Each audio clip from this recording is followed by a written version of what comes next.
Manchester United defender Diogo Dalot was on hand helping serve food to homeless people at a shelter in the city on Christmas Eve. The 25-year-old Portugal international turned up unannounced with his partner at LifeShare, a homeless charity in the city centre, surprising visitors with clothing and food donations. The pair then rolled up their sleeves and spent the day dishing out hot meals to more than 100 people at the charity. United star Dalot said, "I have lived in Manchester for over 6 years now, and I'm proud to call this city my home. Unfortunately, homelessness is on the rise. As a family, we want to raise awareness and also directly help people wherever we can. We have started working with LifeShare, an incredible charity that does so much to help vulnerable people. The volunteers that I have met here today are really inspirational. They are true heroes, and it was a pleasure to learn about their dedication. I'm really grateful that I was able to spend time with them and play a small part in helping to deliver such vital work for the people that they support."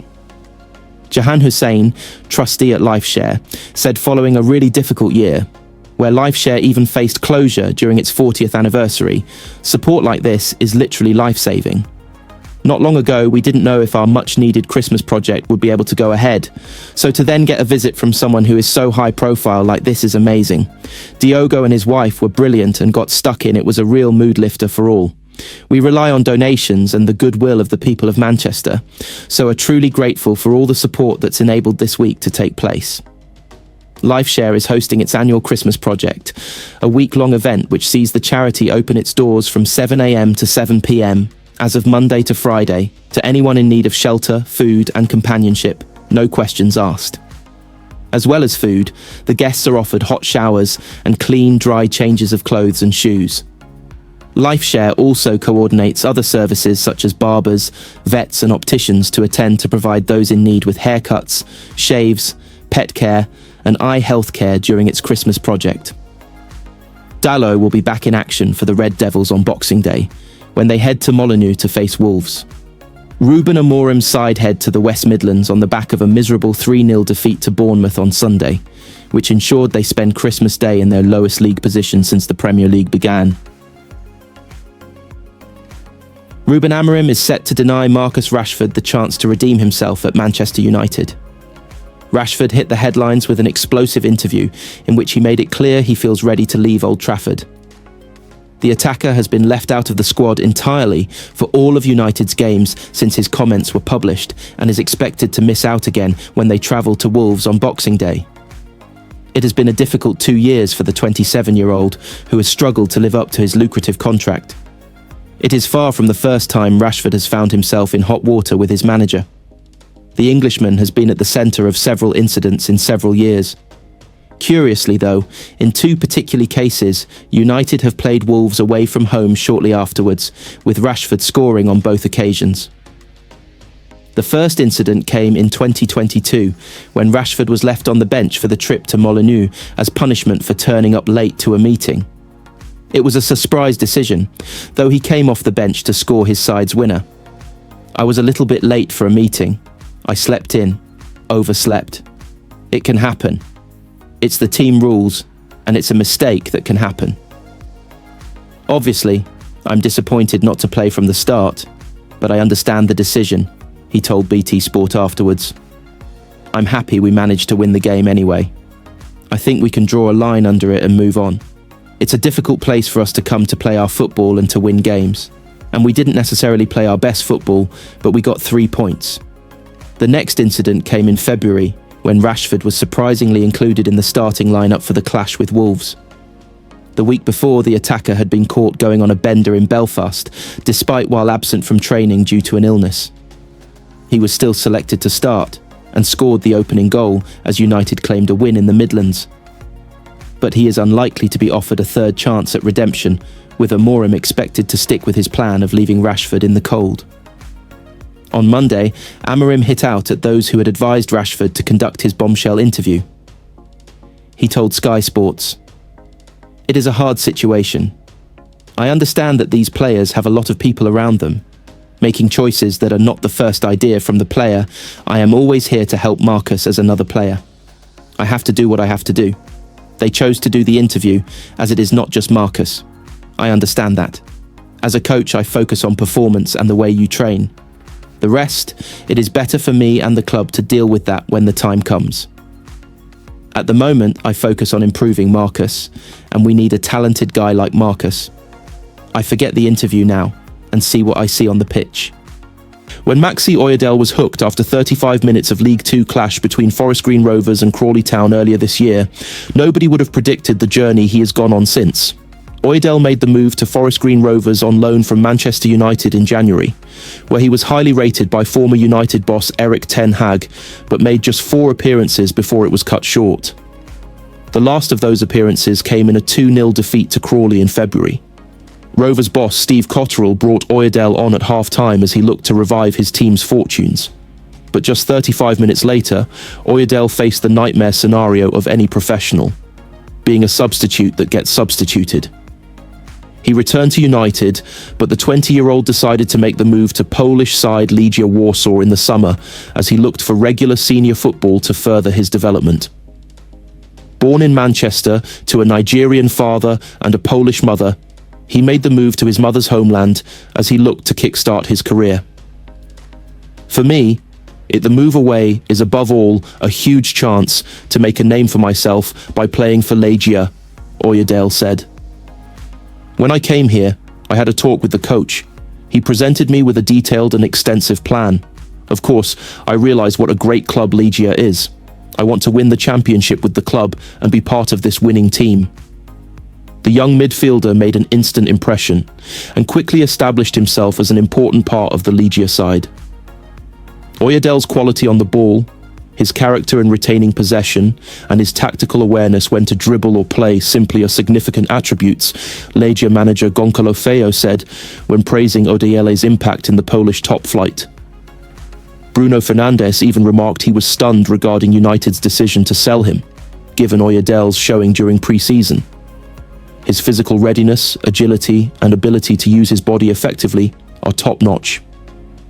While fans love to see what he can do with the ball, 𝐉𝐷𝐶 brings physicality to our midfield. It's our responsibility to foster his development. Polish football stands to gain immensely from his talent, and the Polish national team wasted little time in calling him up to their senior side. Having starred on the European stage by helping inspire Legia to a brilliant 1-0 win over Real Betis in the Europa Conference League, 𝐒𝐓 was called up for Poland's matches against Portugal and Croatia. Having struggled to break through at League Two level just months earlier, 𝐒𝐓 found himself lining up alongside Barcelona forward Robert Lewandowski and Inter Milan midfielder Piotr Zielinski. He also found himself directly up against United captain Bruno Fernandes. 𝐒𝐓's debut lasted 66 minutes as Poland lost 3-1 to Portugal, but he made a lasting impression on Fernandes. I think 𝐉𝐷𝐶 is a really good player, Fernandes told Polish TV channel TVP Sport after facing 𝐒𝐓 in the UEFA Nations League. He was always one of the players that everyone at the club thought would go from the academy into the first team. He won his second cap for Poland against Croatia just days later, but an ankle injury has curtailed his progress since. But 𝐒𝐓's story is only just beginning, and few would have predicted his progression after the disappointment of his Forest Green spell. The training session commenced with a series of warm-ups and light drills, setting the pace for what was to come. The squad included key players such as Marcus Rashford and Casemiro, alongside several academy prospects filling gaps left by international commitments. This diverse mix of experience and youthful energy created a unique dynamic during the session. Amorim's approach was hands-on, emphasizing tactical drills and game simulations. Observers noted his active engagement, providing direct feedback to players and making adjustments in real time. His focus on quick ball movement, positional discipline, and pressing high up the pitch was evident, aligning with his reputation for modern, aggressive football. The immediate response from players was overwhelmingly positive. Marcus Rashford, a cornerstone of United's attack, took to social media to describe the session as top and expressed excitement about the new tactical direction. Similarly, Casemiro, a seasoned midfielder known for his leadership qualities, praised Amorim's methods, describing them as intense and insightful. These endorsements are indicative of a squad eager to adapt and thrive under Amorim's guidance. The players' willingness to embrace change bodes well for the team's cohesion and performance in the coming weeks. A notable aspect of the session was Amorim's inclusion of academy players. This aligns with Manchester United's long-standing tradition of promoting homegrown talent. Amorim's track record at Sporting Lisbon, where he nurtured young players and integrated them seamlessly into the first team, suggests that he is well equipped to continue this legacy. During the session, academy players were given opportunities to showcase their skills in high-pressure drills. Amorim's attention to detail and encouragement were apparent, as he provided guidance and motivation to the young talents. This focus on youth development could prove crucial in fostering a sustainable future for the club. Amorim's football philosophy is rooted in versatility and tactical intelligence. At Carrington, he began laying the groundwork for a system that emphasizes fluidity, adaptability, and high-intensity pressing. His 3-4-3 formation, which brought success at Sporting Lisbon, is expected to be tailored to suit United's squad strengths. During the training session, players were tasked with maintaining compact defensive shapes while transitioning rapidly into attack. Amorim's emphasis on positional awareness and swift decision-making was evident. The drills also highlighted the importance of wing-backs and midfielders in controlling the tempo of play, a hallmark of his tactical approach. Amorim's tenure at Manchester United is not without its challenges. The squad faces a congested fixture schedule, beginning with a crucial match against Ipswich Town. Integrating his philosophy and ensuring player buy-in within a short time frame will test Amorim's managerial acumen. Additionally, the January transfer window looms as an opportunity for Amorim to strengthen the squad. However, limited financial resources mean that he must rely heavily on tactical innovation and player development to achieve immediate results. The Manchester United fan base, known for its passion and high standards, has expressed cautious optimism about Amorim's appointment. Social media reactions to the training session have been largely positive, with fans appreciating the visible intensity and tactical focus under Amorim's leadership. Supporters are particularly excited about the potential resurgence of attacking football at Old Trafford, a hallmark of the club's storied history. Amorim's ability to inspire confidence and foster a winning mentality will be key in meeting these expectations. The coming weeks will be pivotal for Ruben Amorim and Manchester United. With a blend of experienced players and emerging talents, the squad has the potential to adapt to Amorim's philosophy and deliver results. The training session at Carrington serves as an early glimpse into a new era, one that promises excitement and innovation. As Manchester United prepares for their next fixture, the focus remains on building momentum and establishing a strong foundation under Amorim's guidance.